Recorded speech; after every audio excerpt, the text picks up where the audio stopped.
दोस्तों नमस्कार, मैं मुकेश सुदेनिया सीधे बोल में आप सभी का स्वागत करता हूं और बिना लाग लपेटे सीधी बात आप लोगों के सामने लेकर हाजिर हूं।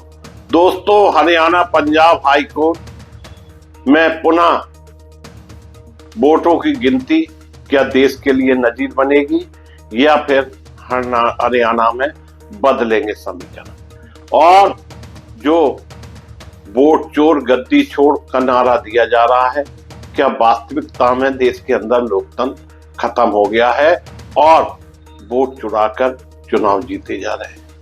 यह बड़ा मुद्दा है। दोस्तों, हरियाणा की उआयना में भाजपा के उम्मीदवार मात्र 32 वोटों से जीते थे और कांग्रेस के उम्मीदवार हारे थे। वहीं हारे हुए उम्मीदवार बृजेश सिंह ने हाई कोर्ट में चुनौती दी और याचिका दायर की थी। उस पर 26 अगस्त को सुनवाई होनी थी, परंतु संशोधित याचिका में क्या कुछ था, अब यह बात हम आप लोगों के सामने रखना चाहते और जीते हुए उम्मीदवार ने याचिका खारिज करने की मांग की थी। इसका मतलब चोर की दाढ़ी में तिनका। हाई कोर्ट ने पिछले सप्ताह मामले की सुनवाई की बात कही थी, लेकिन इस बीच 20 अगस्त को भाजपा विधायक जो कि 32 वोट से जीते थे, देवेंद्र अत्री ने अदालत से राहत पाने के लिए तर्क दिया कि बृजेश सिंह की संशोधित याचिका सुनने योग्य नहीं है। और दोस्तों, बृजेश सिंह ने सिर्फ 2 से 15 वोटों की मतगणना की बात कही। अगर सत्यता है तो जीते हुए प्रत्याशी को बिल्कुल नहीं कहना चाहिए था कि सुनने योग्य नहीं है। यही अधिवक्ता हो गए, यही जज हो गए। देवेंद्र अत्री की संशोधित याचिका भी सीपीसी के आदेश से 7 नियम 11 के तहत सुनने योग्य नहीं है। यानी 7-11 समान अर्थ है कि अदालत से बृजेश सिंह की याचिका को सुनने योग्य ना माना जाए। अनुरोध पर अब इस पर बहस के लिए 1 सितंबर की तारीख तय कर दी गई। मौजूदा परिस्थितियों में यही कहा जा रहा है, क्या उचाना सीट गंवा देगी भाजपा या कांग्रेस के उम्मीदवार की उम्मीदों को झटका लगेगा? यह तो सब 1 सितंबर को मालूम चलेगा जब वोटों की गिनती होगी। दोस्तों, हरियाणा में एक और मामला आया था जो कि पंचायत का था और उसमें वोटों की जब गिनती हुई तो हारा हुआ प्रत्याशी जीत गया था। अब यह दूसरा मामला विधायकी का है। अभी इस याचिका पर फैसला तो नहीं आया, मगर हाई कोर्ट से जल्दी सुनवाई के आसार बन चुके हैं। अगर बृजेश सिंह के इस मामले में राहत मिली और उन्हें विजेता घोषित किया गया तो प्रदेश की राजनीति में एक बड़ा बदलाव भी देखने को मिल सकता है। और हरियाणा में जो बात कही जा रही है कि कहीं ना कहीं वोट की चोरी हुई है, वो बात सही हो सकती है। बृजेश सिंह के मामले में हम आपको बताते हैं, वो बीरेंद्र सिंह के बेटे हैं, पूर्व आईएएस अधिकारी रहे और सांसद रह चुके। कांग्रेस ने हाल में ही उन्हें एआईसीसी के विदेश विभाग के चेयरमैन का दायित्व सौंपा। यह सब कांग्रेस की इंटरनल राजनीति है दोस्तों। अब हम यहाँ अदालत के फैसले से पड़ने वाले प्रभाव के मामले में आप सभी को बता रहे हैं।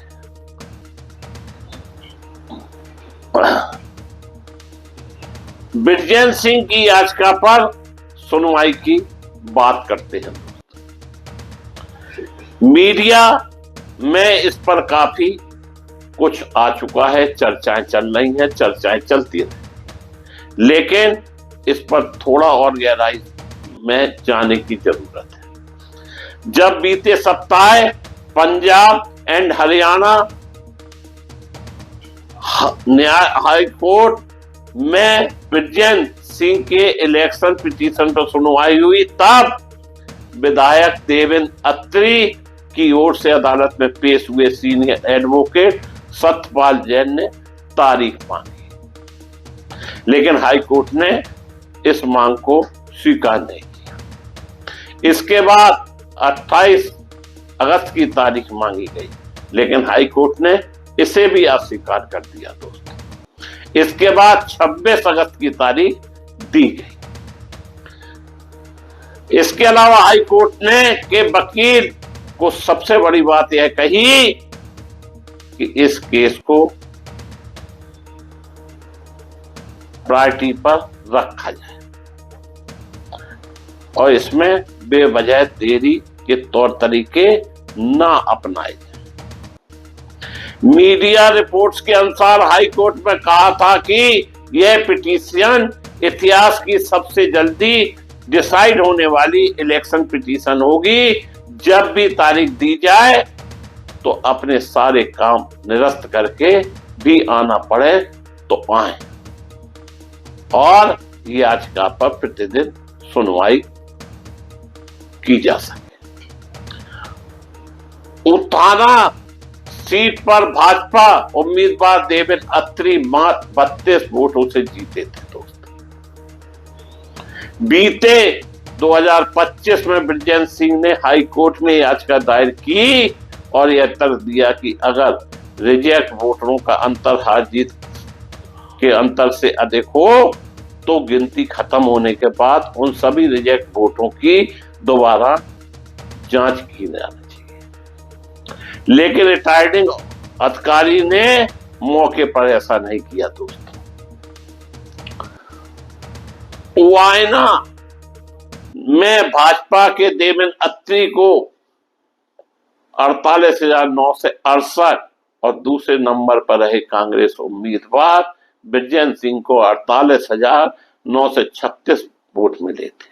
मतगणना के समय लगभग 4 से बैलेट पेपर की गिनती हुई थी। इसमें थोक के भाव 2 से 15 वोट त्रुटियां मानकर रिजेक्ट कर दिए गए थे। कुल 150 वोट ऐसे थे दोस्तों जो स्कैन नहीं होने के कारण कैंसिल किए गए थे। मार्च 2025 में ब्रिजेश सिंह ने जो याचिका दायर की थी उसमें आरोप लगाया गया था कि 1 से 50 वोट केवल इसलिए रद्द किए गए थे क्योंकि पोस्टल बैलेट के लिफाफे के ऊपर लगे हुए स्कैनर्स की स्कैनिंग नहीं हो पा रही थी। ब्रिजेश सिंह ने तर्क दिया था कि जिन वोटों की स्कैनिंग नहीं हो पा रही थी उसके लिए एक प्रतिक्रिया है और उन लिफाफों को खोलने का तरीका है, लेकिन गिनती के दौरान उनकी बात को किसी ने नहीं सुना और ना ही पालन किया। उनकी हार सिर्फ कुछ वोटों से हुई है, इसलिए मतों की गणना जरूरी। मार्च में दायर की गई ब्रिजेश सिंह की याचिका को भी देवेंद्र अत्री ने सुनवाई योग्य न मानने का अनुरोध किया था, लेकिन अदालत ने अनुरोध ठुकरा दिया था। इसे सुनवाई योग्य माना गया था।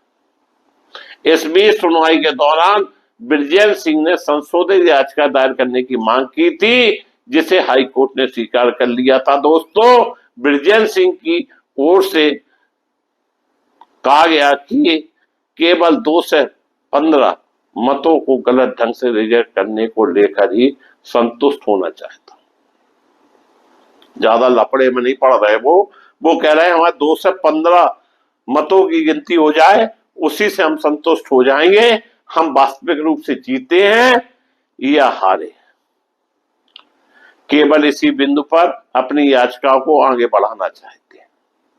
देवेंद्र अत्री के वकील ने इसका विरोध किया था कि ट्रायल शुरू होने के बाद संशोधन की अनुमति नहीं दी जा सकती है, मगर अदालत ने संशोधन की अनुमति दे दी है। अब बृजेंद्र सिंह की इसी संशोधित याचिका को देवेंद्र अत्री के अधिवक्ता ने सुनवाई योग्य न मानने का अनुरोध किया, जिस पर बहस होनी है। देखते हैं 1 सितंबर को हाई कोर्ट में क्या कुछ होता है। देवेंद्र अत्री और बृजेंद्र सिंह में से किसका पल्ला भारी होगा। अगर बृजेंद्र सिंह जीतते हैं तो निश्चित रूप से हरियाणा में वह बात सिद्ध हो जाएगी कि कहीं ना कहीं वोटों में धांधली हो रही है। हालांकि यह उच्च न्यायालय का मामला है, इसमें हम अपने न तर्क दे सकते हैं और ना ही मुझे कुछ भी कहने का अधिकार है। यह कोर्ट का फैसला है, कोर्ट में गिनती होनी है और गिनती के दौरान दूध का दूध पानी का पानी हो जाएगा। लेकिन निश्चित रूप से लोकतंत्र में जो व्यवस्थाएं चल रही हैं वो देश के लिए खतरनाक है। मैं मुकेश उदैनिया पुनः आप सभी को धन्यवाद देता हुआ अपनी बात समाप्त